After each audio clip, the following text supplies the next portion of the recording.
राधे राधे दोस्तों, कैसे हैं आप सब लोग। आई होप कि आप सब लोग बढ़िया होंगे। चलिए फिर स्टार्ट करते हैं अपन 10 क्वेश्चन का प्रैक्टिस सेट। पहला क्वेश्चन है, if we select 3 persons randomly from a group consisting of 4 men 3 women and 2 boys, then the probability that 2 men are selected is. तो देखिए यहाँ पे बोला जा रहा है कि अपन को 3 लोगों का एक ग्रुप बनाना है, 4 आदमी 3 औरत और 2 लड़कों में से, जहां पर कंडीशन ये है कि 2 आदमी होने चाहिए। मतलब एक जना जो बच गया वो या तो औरत हो सकती है या फिर लड़का हो सकता है। तो यहां पर सबसे पहले अगर मैं बात करूं तो 2 आदमी मुझे सेलेक्ट करने, और टोटल 4 आदमी है। तो अगर n लोगों में से r लोगों को अपन को सेलेक्ट करना होता है तो उसका तरीका होता है NCR। तो यहां पर मैं बोल सकता हूं कि 4C2। अब मैंने 2 आदमी तो सेलेक्ट कर लिए, लेकिन एक जो है वो या तो औरत होगी या फिर लड़का होगा। तो 3 + 2 5, इन 5 में से कोई एक जना होगा, दैट इज 5C1। तो ये तो हो गया अपना total favourable outcomes divide by total possible outcomes. तो टोटल पॉसिबल आउटकम क्या होंगे, अपन को 3 लोगों की टीम बनानी थी। तो 4 + 3 7, 7 + 2 9, दैट मीन्स कि 9 में से 3 लोग सेलेक्ट करने। तो ये आ जाएगा डिवाइड बाय 9C3। तो यहां पर 4C2 हो जाएगा आपके पास 4 factorial divide bye 2 factorial into 4 - 2, that is 2 factorial. 5C1 वैसे 5 के बराबर होता है, लेकिन अगर आप लिखना चाहें तो लिख सकते हैं 5 factorial divide by 1 factorial into 5 - 1, that is 4 factorial. NC1 ये आपको याद रखना है, this is always equal to n। तो अगर कहीं भी आपके 5C1 6C1 इस तरीके से दे रखे हो तो आप डायरेक्ट उसको n के बराबर बोल सकते हैं। डिवाइड बाय 9C3, तो ये हो गया 9 factorial divide bye 3 factorial into 9 - 3, that is 6 factorial. तो इसको अगर आप सोल्व करेंगे तो देखिए ये 4 फैक्टोरियल को मैं लिख सकता हूँ 4 × 3 × 2 फैक्टोरियल। 2 फैक्टोरियल ऊपर नीचे कैंसिल आउट हो जाएगा, और 1 2 से ही कैंसिल आउट होकर 3 दूनी 6 बन जाएगा। फिर ये तो 5 ही रह जाएगा, बिकॉज इसको आप लिख सकते हो 5 × 4 फैक्टोरियल। 4 फैक्टोरियल आपस में कैंसिल आउट हो गया, तो ये 5 आ गया। नीचे में अगर मैं बात करूं तो ये हो जाएगा 9 × 8 × 7 × 6 फैक्टोरियल। 6 फैक्टोरियल आपस में कैंसिल आउट हो गया, और नीचे में ये 3 × 2 है, तो ये कितना हो जाएगा। तो देखिए ये हो जाएगा 9 × 8 × 7 डिवाइड बाय 3 × 2, 3 से 3 बार में और 2 से 4 बार में। तो 4 × 12 × 7, 6 से 2 बार में, तो ये आ गया 5/14। तो जो प्रोबेबिलिटी है वो जाएगी 5/14, option number A. Next question है, यहां पर बोला जा रहा है what is the area of the region enclosed by the graph of the equations 2x - 3y + 6 = 0, 4x + y = 16 and y = 0। तो देखिए यहां पर कोऑर्डिनेट ज्योमेट्री में एरिया का सवाल भी आपसे पूछा जा सकता है। सीजीएल मेंस 2020 का ही क्वेश्चन है, ये मैंने अपनी तरफ से नहीं लिया, मतलब सिलेबस में ये चीज है। तो एरिया निकालने के लिए अपन क्या करते हैं, सबसे पहले तो ये जो आपको लाइन की इक्वेशंस दे रखी है इनको आपको ग्राफ पे जमाना पड़ेगा। तो एक्स और वाई एक्सिस मैंने यहां पे बना ली, ये हो गई अपनी वाई एक्सिस और ये हो गई एक्स एक्सिस। अब देखिए सबसे पहली लाइन की इक्वेशन है आपके पास 2x - 3y + 6 = 0। तो इसको ग्राफ पे कैसे जमाया जाए, तो इसका आसान सा तरीका होता है, यहां पर एक बार आप x = 0 डाल के y की वैल्यू निकाल लीजिए, और एक बार y = 0 डाल के x की वैल्यू निकाल लीजिए। तो जैसे x = 0 अगर आप डालेंगे तो यहां से y आ जाएगा मेरे पास 6/3 2, मतलब x 0 पे y 2 है, तो x 0 तो यही होगा, तो y 2 कहां होगा, यहां पर। ये अपना हो जाएगा 0,2। फिर सेम तरीके से अगर मैं y 0 डालूं तो x आ जाएगा -6/2, मतलब -3। तो y 0 तो यही होगा और x -3 यहां पर कहीं होगा, तो ये हो जाएगा अपना -3,0, और इन दोनों को आप आपस में ज्वाइन कर दीजिए। तो इस तरीके से ये बन गई अपनी एक straight line 2x - 3y + 6 = 0। Same तरीके से फिर 4x + y = 16 में भी एक बार आप x की वैल्यू 0 डाल के y की वैल्यू निकालिए, एक बार y की वैल्यू 0 डाल के x की वैल्यू निकालिए। तो देखिए x 0 डालूंगा तो y 16 आ जाएगा, y 16 का होगा, अगर ये 0,2 है तो 16 ऑब्वियसली इससे काफी ज्यादा ऊपर होगा। तो वैसे देखिए काफी ऊपर होगा, लेकिन चलिए ठीक है, यहां पर मैं मान लेता हूं, ये मैं मान लिया 0,16 पॉइंट। और अगर y 0 डालूंगा तो x आ जाएगा 16/4, मतलब 4। तो 4 जो है वो पॉजिटिव में होगा, तो यहां पे मैं मान लेता हूं 4,0। तो इन दोनों को आप आपस में ज्वाइन कर दीजिए, तो ये हो गई आपकी ये सेकेंड वाली लाइन। फिर y = 0, तो देखिए y = 0 क्या होता है, ऐसी लाइन जहां पे y की वैल्यू 0 होती है, जिसको अपन हॉरिजॉन्टल एक्सिस या एक्स एक्सिस भी बोलते हैं। तो ये वाली जो लाइन है आपकी, यही y = 0 कहलाती है। क्योंकि यहां पर y की कोई भी वैल्यू नहीं होती, केवल और केवल x की वैल्यू होती है। और सेम तरीके से ये जो वर्टिकल लाइन है इसको आप x इक्वल टू 0 बोलते हो, क्योंकि यहां पर x की कोई वैल्यू नहीं होती, सिर्फ और सिर्फ y की वैल्यू होती है। तो अपन से जो एरिया पूछ रहा है, तो देखिए एरिया कौन सा हो जाएगा, इन तीनों लाइन का जो एनक्लोज्ड एरिया है वो दैट इज ये वाला एरिया आपसे पूछा जा रहा है। तो इसको कैसे निकालेंगे, तो देखिए ये एक ट्राइंगल बन रहा है, तो यहां पर मैं ये वाला पॉइंट निकाल लेता हूं। ये वाला पॉइंट अगर मैं निकाल लूंगा तो मेरे को यहां से हाइट मिल जाएगी, ये बेस हो गया अपना, बेस कितना हो जाएगा, तो बेस हो गया -3 से लेके 4, तो इधर 3 और इधर 4 दैट मीन 7, तो बेस हो गया 7 के बराबर। अगर हाइट आ गई तो मैं जानता हूं कि half into base into height, तो बेस तो हो गया 7 इंटू हाइट, हाइट अपन निकाल लेते हैं। तो देखिए हाइट निकालने के लिए अपन को ये पॉइंट निकालना पड़ेगा जो कि इंटरसेक्शन है इन दोनों लाइन का। तो इन दोनों लाइन का इंटरसेक्शन निकालने के लिए 2x minus 3y plus 6 equal to 0 और 4x plus Y equal to 16। तो ये 16 में मैं इधर ही ले आता हूं क्योंकि इधर ये प्लस 6 है, तो ये -16 इक्वल टू 0 में कर देता हूं। तो यहां पर आप देख सकते हैं दो इक्वेशन दो वेरिएबल। अगर मैं किसी को भी कर लीजिए, जैसे दूसरी वाली को 3 से मल्टीप्लाई कर लेते हैं तो y का कोफिशिएंट सेम हो जाएगा और दोनों को ऐड कर देते हैं, तो ये y कैंसिल आउट हो गया, 4 3 12, 12 और 2 14x, फिर ये प्लस 6 और ये 16 3 48, तो -48 प्लस 6 अगर आप करेंगे तो आएगा -42, और उधर की अगर मैं भेजूंगा तो 42, ये 14 का 3 बार में हो जाता है, तो x आ गया 3 के बराबर। तो y यहां से अपने पास कितना आ जाएगा, तो देखिए x 3 आया, पहली वाली में अगर मैं डालूं 3 दूनी 6, 6 और 6 12, तो ये आ गया आपके पास 12/3 मतलब 4। दैट मीन्स कि ये वाला जो पॉइंट होगा ये होगा 3,4। और यहां पर ये जो हाइट है ये वर्टिकल होती है, तो वर्टिकल मतलब y वाली पॉइंट, जो आपका y पॉइंट है वो ही आपका एक तरीके से हाइट हो जाता है, मतलब ये हाइट हो जाएगी 4 के बराबर। तो इसको आप सोल्व कर लीजिए, ये 2 से 2 बार में, मतलब 2 से 2 बार में सही में 7 दूनी 14, तो जो एरिया होगा वो 14 के बराबर हो जाएगा। In a triangle given below D and E are mid points of AF and AG respectively. तो देखिए ये जो D और E पॉइंट है ये AF और AG के मिड पॉइंट है, ये आपका AF है और इसके मिड पॉइंट है, सेम तरीके से इधर AG। फिर F and G are mid point of AB and AC respectively, और F और G पॉइंट जो है वो भी आपस में मिड पॉइंट है, लेकिन किसके, AB और AC के। ये आपका AB हो गया और उधर की साइड में AC। यहां पर आपसे बोला गया है कि DE जो है वो 2.4 है, ये DE ये 2.4 है, तो BC आपसे पूछा जा रहा है।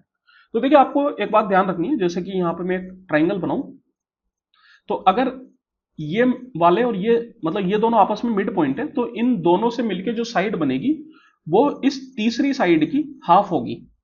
तो मैं बोल सकता हूं कि जो DE है वो हो जाएगा हाफ ऑफ FG। तो अगर आप उल्टा बोलेंगे तो FG क्या हो जाएगा, 2 टाइम्स DE।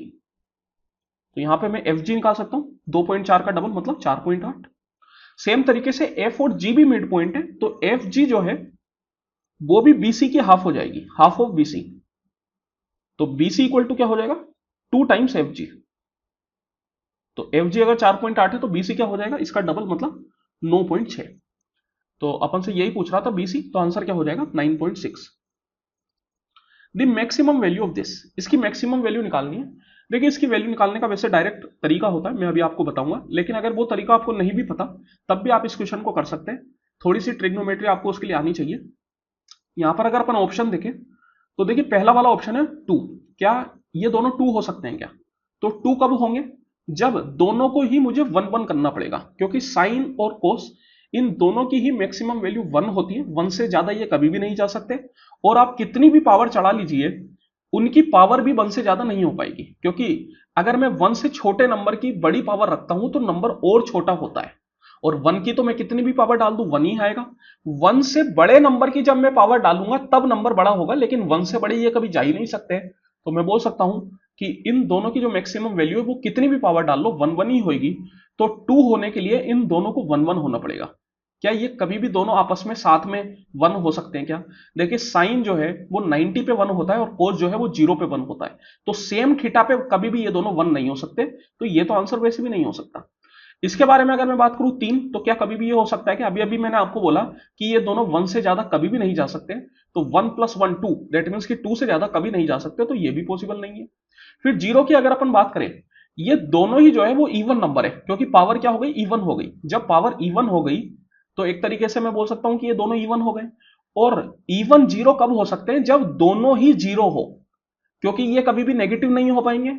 तो फिर नेगेटिव नहीं हो पाएंगे तो मैं बोल सकता हूं कि अगर इनमें से एक भी पॉजिटिव हो गया तो दूसरे को उतना ही नेगेटिव होना पड़ेगा, तब जाके वो जीरो होगा, लेकिन दूसरा नेगेटिव हो ही नहीं पाएगा। दैट्स वाई जीरो होने के लिए इन दोनों को ही जीरो होना पड़ेगा। और फिर से सेम थीटा के लिए कभी भी दोनों जीरो नहीं हो सकते, क्योंकि थीटा जीरो पे साइन जीरो होता है, लेकिन थीटा जीरो पे कोस 1 हो जाता है। तो सेम थीटा के लिए वो भी पॉसिबल नहीं है। तो एकमात्र ऑप्शन बचा ऑप्शन नंबर सी, यही अपना आंसर हो जाएगा। वैसे देखिए इस क्वेश्चन को करने का डायरेक्ट तरीका होता है, इसको आपको ध्यान भी रखना है, क्योंकि एग्जाम में हो सकता है कोई और ऑप्शन भी यहां पर दे दिया जाए, तो फालतू कंफ्यूज होने की जरूरत नहीं है। साइन की power 2m theta plus cos की पावर 2n थीटा अगर आपको दे रखा है, तो देखिए इसकी जो मैक्सिमम वैल्यू है वो हमेशा 1 के बराबर होती है। और अगर आपसे मिनिमम वैल्यू पूछे तो ये होती है थीटा इक्वल टू π/4 पे। π/4 मतलब 45 डिग्री पे। तो 45 डाल लीजिए, तो उस पर जो जो जो उसकी पावर होगी उसके हिसाब से वैल्यू चेंज हो जाएगी, लेकिन मैक्सिमम फिक्स है 1। इसमें आपको कुछ भी सोचने की जरूरत नहीं है। तो यहां पर देखिए आप 2m इक्वल टू 12 मतलब m6 आ गया और n आ गया 10 के बराबर, तो उससे कोई फर्क नहीं पड़ता, अपन जानते हैं कि मैक्सिमम 1 होगी। तो option number C. If sin x plus sine square x equal to 1 then what is the value of this. तो यहां पर आप देखिए इसको आप लिख सकते हो sin x equal to 1 minus sine square x, और 1 माइनस साइन स्क्वायर एक्स जो है वो इक्वल टू हो जाता है कोस स्क्वायर एक्स। इसको अगर आप थोड़ा जमाओगे तो ये मैं बोल सकता हूं कोस की पावर 8x को मैं लिख सकता हूं कोस की पावर 4x का होल स्क्वायर प्लस 2 इंटू, इसको मैं लिख सकता हूं कोस की power 4x into cos square x, और इसको मैं लिख सकता हूं कोस स्क्वायर एक्स का होल स्क्वायर। तो देख सकते हैं आप ये a square plus 2ab plus b square बन गया, that is a plus b का होल स्क्वायर। तो इसको मैं लिख सकता हूं कोस की power 4x plus cos square x का होल स्क्वायर। और यहां पर अभी भी आपने देखा था कि जो साइन एक्स है वो कोस स्क्वायर एक्स के बराबर है, तो मैं बोल सकता हूं कि जो साइन स्क्वायर एक्स है वो इक्वल टू हो जाएगा कोस की पावर 4x। मैंने दोनों साइड स्क्वायर कर दिया, अगर आप दोनों साइड स्क्वायर कर देंगे तो ये हो जाएगा आपके पास कोस की पावर 4x और वो हो जाएगा साइन स्क्वायर एक्स। तो ये जो कोस की पावर 4x है इसको मैं सीधा साइन स्क्वायर एक्स डाल सकता हूं। तो sign square x plus cos square x का होल स्क्वायर, और इनका सम 1 होता है तो 1 का स्क्वायर आ जाएगा 1 के बराबर। Option number D. देखिए इस तरीके के क्वेश्चंस में x की वैल्यू सोचने पे का टाइम खराब ना करें, फालतू आप सोच भी नहीं पाएंगे और अच्छा खासा कॉम्प्लिकेटेड हो जाएगा। इस तरीके के क्वेश्चंस को इस तरीके से ही करा जाता है। ये जो साइन स्क्वायर एक्स है इसको उधर ले जाके 1 माइनस साइन स्क्वायर एक्स बना के कोस स्क्वायर एक्स में चेंज करिए। नेक्स्ट है x equal to 2 minus root 3 then the value of this. देखिए x equal to 2 minus root 3 आपको दे रखा है और x cube minus 1 upon x cube अपन से पूछा जा रहा है। अगर मैं सीधा x की वैल्यू 2 माइनस रूट 3 डाल दूं तो मेरी हालत खराब हो जाएगी इस क्वेश्चन को सोल्व करने में। कभी भी इस तरीके के क्वेश्चन डायरेक्ट वैल्यू पुटिंग के ऊपर बेस्ड नहीं होते। यहां पर अगर आपके पास इस तरीके से a cube plus b cube मतलब a cube plus 1 upon a cube या a cube minus 1 upon a cube, a square plus 1 upon a square या a square minus 1 upon a square, इस तरीके के टर्म अगर पूछे जा रहे हैं तो मान के चलिए कि कन्वर्जन फॉर्मूले का इस्तेमाल हो रहा है। X cube minus 1 upon x cube अपन कैसे पूछ सकते हैं? तो x माइनस 1 अपॉन एक्स से अपन सीधा x cube minus 1 upon x cube पे पहुंच सकते हैं। इसका मतलब मुझे यहां पर x माइनस 1 अपॉन एक्स बनाना है। तो वो कैसे बनेगा? तो देखिए x अगर आपको 2 माइनस रूट 3 दे रखा है तो 1 अपॉन एक्स क्या हो जाएगा? तो 1 अपॉन एक्स इक्वल टू हो जाएगा 1 अपॉन 2 माइनस रूट 3। यहां पर अगर आप 2 प्लस रूट 3 से ऊपर नीचे मल्टीप्लाई और डिवाइड करेंगे तो ऊपर में तो आ गया 2 प्लस रूट 3 और नीचे में आ जाएगा a minus b into a plus b that is a square minus b square that is 4 minus 3 that is 1। तो डिनोमिनेटर आपका 1 बन गया, मतलब 1 अपॉन एक्स आ गया 2 प्लस रूट 3। आपको इसको ध्यान भी रखना है कि अगर इन दोनों टर्म का स्क्वायर करके सबट्रैक्ट करने पर 1 आए तो आप बोल सकते हो कि बस 1 अपॉन एक्स करने पे केवल और केवल बीच का साइन चेंज होगा और कुछ भी चेंज नहीं होगा। तो इसको आपको डायरेक्ट ध्यान भी रखना है। तो यहां पर मैं बोल सकता हूं कि अगर मेरे को x माइनस 1 अपॉन एक्स बनाना है, मतलब 2 माइनस रूट 3 में से 2 प्लस रूट 3 को सबट्रैक्ट करना है, तो x माइनस 1 अपॉन एक्स आपका क्या आ जाएगा? तो दिस इज इक्वल टू आ जाएगा, यहाँ पे 2 से 2 कैंसिल आउट हो गया, माइनस रूट 3 और minus root 3 that is minus 2 root 3। तो अब यहां पर आप कन्वर्जन फॉर्मूला लगा सकते हैं। x माइनस 1 अपॉन एक्स से अगर आपको x cube minus 1 upon x cube पहुंचना है तो this is equal to x minus 1 upon x का whole cube plus 3 times x minus 1 upon x. तो ये आ गया आपके पास माइनस 2 रूट 3 का whole cube plus 3 times minus 2 root 3। तो देखिए माइनस का क्यूब तो माइनस ही हो जाएगा, 2 का क्यूब 8 और रूट 3 का क्यूब 3 रूट 3। तो ये अपने पास बन गया 8 3 जा 24 तो -24√3 और 3 दूनी 6, तो -6√3, 24 और 6 -30√3। आंसर क्या हो जाएगा? Option number A. A person has to cover a distance of 160 kilometre in 15 hours. If he covers 4/5 of the distance in 2/3 of the time, then what should be his speed to cover the remaining distance in the remaining time? देखिए बोला जा रहा है कि एक आदमी को 160 kilometre 15 घंटे में कवर करने। फिर बोला गया कि अगर 4/5 डिस्टेंस उसने 2/3 टाइम में कवर किया तो 160 का 4/5 कितना हो जाएगा? इसको इसका निकाल लीजिए आप, 4/5 इंटू 160, तो ये 5 से अपना कैंसिल आउट हो जाएगा 32 बार में। तो 4 इंटू 32, 4 दूनी 8, 4 12, मतलब 128 किलोमीटर। और 15 घंटे का अगर 2/3 आप करेंगे तो 2/3 इंटू 15, दैट मीन्स आ गया 10 घंटे। इसका मतलब 128 किलोमीटर इसने 10 घंटे में कवर कर लिए। तो अब अपन से पूछा जा रहा है कि बाकी रिमेनिंग डिस्टेंस रिमेनिंग टाइम में कवर करने के लिए उसकी स्पीड कितनी होनी चाहिए। तो यहां पर कितना डिस्टेंस रह गया? 128 कवर कर लिया, 160 माइनस 128, दैट मीन्स आप बोल सकते हो कि 32 किलोमीटर बच चुका है। और टाइम कितना बच गया? तो टाइम यहां पर 5 घंटे बच गया। 32 किलोमीटर कवर करने 5 घंटे में, speed equal to distance upon time. तो डिस्टेंस आ गया 32, टाइम आ गया 5, 32/5, तो मैं बोल सकता हूं 5 का 6 बार में 30, दैट इज 6.4। तो 6.4 की स्पीड उसको रखनी पड़ेगी। Option number C. To do a certain task X would take 3 times as long as Y and Z together and Z would take 4 times as long as Y and X together. तो देखिए बोला जा रहा है कि यहां पर किसी काम को करने में y और z को मिलके जितना समय लगता है x को उसका 3 गुना लगता है। तो क्या यहां पर मैं सीधा बोल दूं कि x equal to 3 times Y plus Z? तो देखिए अगर आप ये बोल रहे हो तो ये एकदम सरासर गलत है, ऐसा कभी भी नहीं होता। क्योंकि यहां पर y और z को मिलके जो समय लगेगा वो कभी भी y प्लस जेड के बराबर नहीं होगा।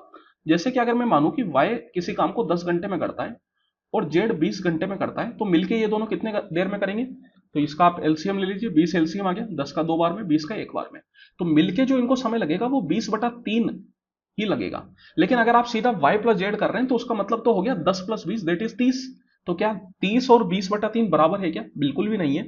इस वजह से आप इस तरीके से टाइम को बराबर नहीं कर सकते। तो यहां पर अपन को क्या करना होता है, इनका आप ले लीजिए पहले तो रेशो ले लेते हैं, जैसे एक्स वाई प्लस जेड। अगर मैं टाइम की बात करूं तो टाइम का क्या हो गया, जैसे अगर y प्लस जेड को 1 यूनिट समय लगता है तो x को 3 गुना मतलब 3 यूनिट समय लगेगा। तो जो एफिशिएंसी होती है वो होती है टाइम का रेसिप्रोकल। तो इनकी एफिशिएंसी हो जाएगी 1:3 की। सेम तरीके से फिर बोला गया कि z को y और x को मिलकर जितना समय लगता है उसका 4 गुना लगता है। तो पहले यहां पर इसको हटा देते हैं अपन। तो यहां पर आप देखिए, मैं बोल सकता हूं इधर z बोल देता हूं और इधर बोल देता हूं x प्लस वाई। तो अगर x प्लस वाई को 1 यूनिट लगता है तो z को कितना लगेगा? 4 यूनिट। तो इनका जो एफिशिएंसी का रेशियो है वो बन जाएगा 1:4। अब आपको क्या करना है, ये दोनों जो रेशियो है 1:3 और 1:4, इनको करना है मर्ज। लेकिन इनको मर्ज कैसे करें? क्योंकि यहां पर कोई भी चीज कॉमन नहीं है जिसके द्वारा अपन मर्ज कर सके। तो देखिए यहां पर अगर आप इन तीनों का सम लेंगे x y और z का, तो 1 + 3 आएगा 4। और यहां पर अगर आप सम लेंगे x + y z का, तो 1 + 4 आएगा 5।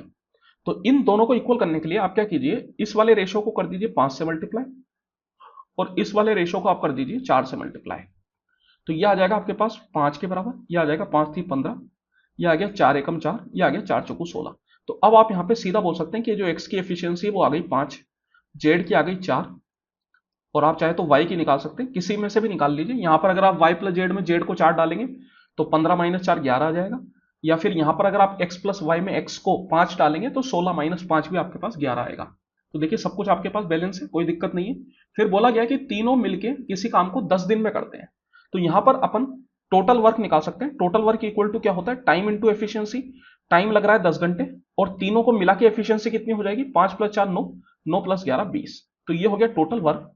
और अपन से पूछा जा रहा है कि एक्स और जेड मिलके इस काम को कितनी देर में करेंगे। तो एक्स और जेड की मिला के एफिशिएंसी हो गई 5 + 4 9 यूनिट। तो इसको आप 9 से डिवाइड कर दीजिए, तो ये आ जाएगा अपना टाइम।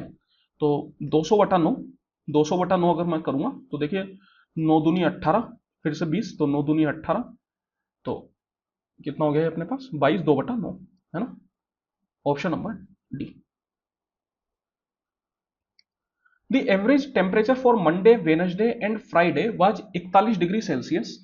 तो देखिए मंडे वेनसडे और फ्राइडे का जो एवरेज टेम्परेचर है वो 41 है। तो अगर इन तीनों के टेम्परेचर का सम में बोलूं तो वो कितना हो जाएगा, वो इक्वल टू हो जाएगा average into total number of days. तो 3 दिन है तो 41 into 3 that means 123 degree. Same तरीके से वेडनेसडे, फ्राइडे और थर्सडे का जो एवरेज है वो 42 है। तो अगर इन तीनों का आप सम निकालोगे तो ये आ जाएगा 42 इंटू 3 मतलब 126 डिग्री। फिर आपसे बोल रहा है कि थर्सडे का जो टेम्परेचर है वो 43 है, तो मंडे का टेम्परेचर क्या होगा। तो देखिए यहां पर अगर मैं दूसरी वाली इक्वेशन में थर्सडे का टेम्परेचर डालूं तो वेडनेसडे प्लस फ्राइडे आ जाएगा अपने पास, कितना आ जाएगा 126 माइनस 43, तो 6 में 3 गया 3, 12 में 4 गया 8 दैट इज 83 डिग्री। और अगर मैं वेडनेसडे प्लस फ्राइडे की वैल्यू पहली वाली इक्वेशन में डालूं तो मंडे आ जाएगा यहां पर अपन को, दैट इज 123 माइनस 83, 3 में से 3 गया 0, 12 में से 8 गया 4 दैट इज 40 डिग्री सेल्सियस। तो जो मंडे का टेम्परेचर है वो हो जाएगा 40 degree Celsius. In a mixture, milk and water are in the ratio of 1:4. Some milk is added to the mixture because of which the ratio of milk and water becomes 2:1. तो देखिए एक mixture में milk और water का जो ratio है वो है 1:4। इसमें अपन ने कुछ मिल्क मिलाया जिस वजह से जो मिक्सचर है वो 2:1 बन गया। अब यहां पर केवल मिल्क मिलाया, वाटर को कुछ भी छेड़ा नहीं, वाटर पहले जितना था उतना ही है। तो अपन से पूछा जा रहा है कि जो मिल्क है वो इनिशियल मिक्सचर का कितना परसेंटेज है। तो यहां पर मैं बोल सकता हूं कि अगर वाटर को नहीं छेड़ा तो सबसे पहले वाटर को दोनों तरफ बराबर कर देते हैं, ऊपर 4 यूनिट है नीचे 1 यूनिट, अच्छा नहीं लग रहा, इसको भी 4 यूनिट बना देते हैं तो मल्टीप्लाई बाय 4 कर देते हैं। जब भी अपन किसी एक को मल्टीप्लाई करते हैं तो पूरा रेशियो मल्टीप्लाई होता है, इस बात का आपको ध्यान रखना है क्योंकि रेशियो नहीं बिगड़ना चाहिए। तो 4 दूनी 8, 4 एकम 4, तो आप देख सकते हैं वाटर यहां पे बराबर हो गया। तो 1 से 8 मतलब मैं बोल सकता हूं कि 7 यूनिट मैंने मिल्क मिलाया, कितने में, तो जो अपना इनिशियल मिक्सचर था वो कितना था 1 + 4 5 यूनिट था, तो 5 यूनिट में मैं 7 यूनिट मिला रहा हूं तो कितना परसेंट हो जाएगा, तो ये हो गया अपने पास 140%।